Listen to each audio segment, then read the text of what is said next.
Industrial revolution की सबसे बड़ी देन थी स्टीम इंजन और रेलवे। हर किसी को ये यकीन हो गया था कि ये टेक्नोलॉजी दुनिया को बदल कर रख देगी। दुनिया भर के कई देशों में रेलवे का इतना बड़ा नेटवर्क है कि रेलवे से आप उस पूरे देश को कवर कर सकते हैं। पर इंडिया में रेलवे सिर्फ ट्रांसपोर्टेशन सिस्टम नहीं है, ये देश की लाइफलाइन है। क्योंकि एक आम आदमी को भारत के किसी भी कोने में ट्रेवल करना हो तो वो सबसे पहले रेलवे को प्रेफर करेगा, जिसका रूट लेंथ नेटवर्क 69,181 किलोमीटर तक फैला हुआ है और जिसके पास 13,452 पैसेंजर ट्रेन और 8,500 से भी ज्यादा फ्रीट ट्रेन मौजूद है। इंडियन रेलवे एक सिंगल मैनेजमेंट में आने वाले वर्ल्ड के सबसे बड़े सिस्टम में से एक है और आज हम उसी रेलवे सिस्टम के हिस्टोरिकल अचीवमेंट के बारे में जानेंगे।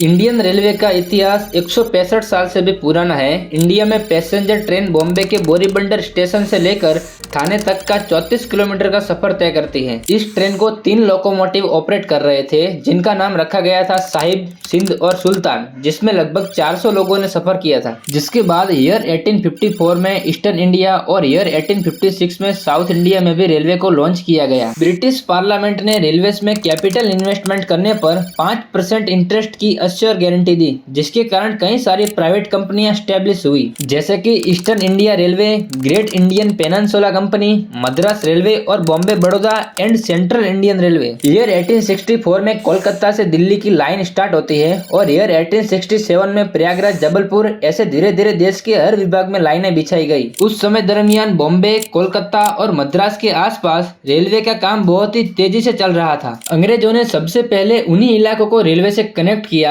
जहां से अंग्रेजों को माल इंपोर्ट एक्सपोर्ट करने और लूटपाट के माल को भी आसानी से पोर्ट तक पहुंचाया जा सके। समय के साथ धीरे धीरे ट्रेनों में टॉयलेट जैसी सुविधाओं को भी शामिल किया और ईयर 1895 में भारत के कारखानों में इंजन को भी मैन्युफैक्चरिंग किया जाने लगा। 20th सेंचुरी के स्टार्ट में प्राइवेट कंपनियों से ब्रिटिश सरकार ने रेलवे को खरीदने का काम शुरू किया, जिससे साल 1907 के खत्म होने तक सभी इम्पोर्टेंट रेलवे लाइन को सरकार ने खरीद लिया और ईयर 1925 तक रेलवे के ज्यादातर हिस्सों को नेशनलाइज भी कर दिया गया। लेकिन आगे जाकर सेकेंड वर्ल्ड वॉर स्टार्ट हो जाता है, जिससे रेलवे से मिलने वाले प्रॉफिट को ब्रिटिशरों ने उस वॉर में लगा दिया और रेलवे के डेवलपमेंट के लिए मिलने वाला फंड भी रोक दिया जाता है, जिसकी वजह से ऑल ओवर रेलवे का विकास थम जाता है। लेकिन बाद में ब्रिटिशरों ने फिर रेलवे के डेवलपमेंट के लिए ईयर 1925 में देश का पहला रेलवे बजट पेश किया। उसी साल बॉम्बे से कुर्ला तक देश की पहली इलेक्ट्रिक ट्रेन चलाई गई। ईयर 1929 आते आते रेलवे नेटवर्क की ऑल ओवर लेंथ 66,000 किलोमीटर हो चुकी थी और ये उसी समय में 620 मिलियन पैसेंजर्स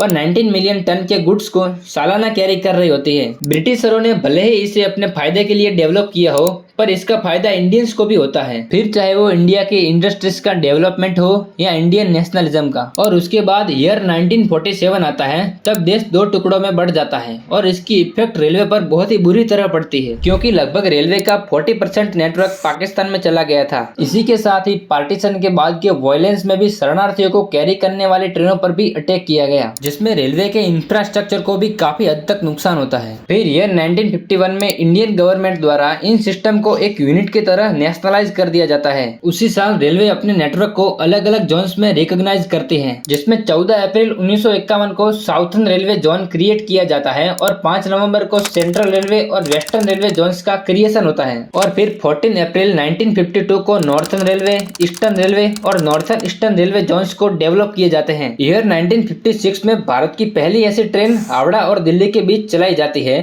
फिर धीरे धीरे पूरे भारत में ऐसी ट्रेन के कई सारे नए रूट चलाए गए। रेलवे लाइन में इलेक्ट्रिफिकेशन के लिए ईयर 1979 में central organisation for railway electrification यानी कोर को लागू किया जाता है, जिसकी वजह से आगे जाकर ट्रेन का इलेक्ट्रिफिकेशन तेजी से आगे बढ़ता है। उसी समय ईयर 1984 में इंडिया का पहला मेट्रो सिस्टम भी कोलकाता में स्टार्ट होता है। हालांकि रेलवे में मेजर रेवोल्यूशन आता है कंप्यूटिंग के वर्ल्ड से। ईयर 1986 में इंडियन रेलवे न्यू दिल्ली में कंप्यूटिंग टिकटिंग और रिजर्वेशन की शुरुआत करती है और फिर इसे धीरे धीरे पूरे देश में लागू किया जाता है। और आज हम इसी रेलवे सिस्टम के कारण देश के किसी भी 2 स्टेशनों के बीच टिकट कभी भी बुक कर सकते हैं। समय के साथ रेलवे अब एक मैच्योर एंटरप्राइज बन जाती है और नेशनल डेवलपमेंट में इसका रोल और भी बढ़ जाता है। रेलवे नेशनल डेवलपमेंट का एक फाउंडेशनल इंफ्रास्ट्रक्चर तो है ही, इसी के साथ ये इंडिया में सबसे ज्यादा एम्प्लॉयमेंट जनरेट करने वाला सबसे बड़ा एंटरप्राइज भी है। साल 2002 के बाद इंडिया के बड़े बड़े शहरों में मेट्रो का इंफ्रास्ट्रक्चर तेजी से बढ़ रहा है। 2000 2002 में दिल्ली, 2011 में बेंगलुरु, 2013 में गुड़गांव और 2014 में मुंबई में मेट्रो को स्टार्ट किया जाता है। इंडियन रेलवेज के विजन 2020 में नए ट्रैक्स को बिछाने और पैसेंजर ट्रेन की मैक्सिमम स्पीड को 160 किलोमीटर प्रति आवर से 200 किलोमीटर प्रति आवर तक बढ़ाने का प्रस्ताव रखा जाता है, जिससे साल 2016 में इंडिया की पहली हाई स्पीड ट्रेन गतिमान एक्सप्रेस का भी इनॉग्रेट हुआ, जो दिल्ली से झांसी के बीच चलाई जाती है।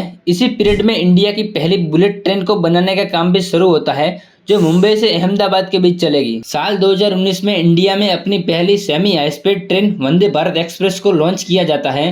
फिर आगे जाकर इसे पूरे भारत में अलग अलग शहरों में स्टार्ट किया जाता है। इसी तरह इंडियन रेलवेज ने पैसेंजर सर्विसेज को इम्प्रूव करने में बहुत ही अच्छा काम किया है। साल 2020 में जब कोविड पेंडेमिक ने पूरी दुनिया को हिलाकर रख दिया था, तब भी रेलवेज ने अपना कंट्रीब्यूशन देश को देना जारी रखा। रेलवेज ने अपनी 5601 ट्रेन कोचेस को कोविड केयर सेंटर्स में कन्वर्ट किया था और इसी के साथ कई वर्कर्स को स्पेशल ट्रेनों से अपने घर तक पहुंचाया गया। इसी तरह रेलवेज का रोल इंडिया के ओवरऑल डेवलपमेंट में बना रहे, इसीलिए इंडियन गवर्नमेंट रेलवेज को प्राइवेटाइज करने और सिस्टमेटिक सुधार लाने के लिए भरसक प्रयास कर रही है। आज हमारा देश भारत वर्ल्ड की 5वीं सबसे बड़ी इकोनॉमी है और इसे तीसरी सबसे बड़ी इकोनॉमी बनाने में रेलवेज का मेजर कंट्रीब्यूशन रहेगा।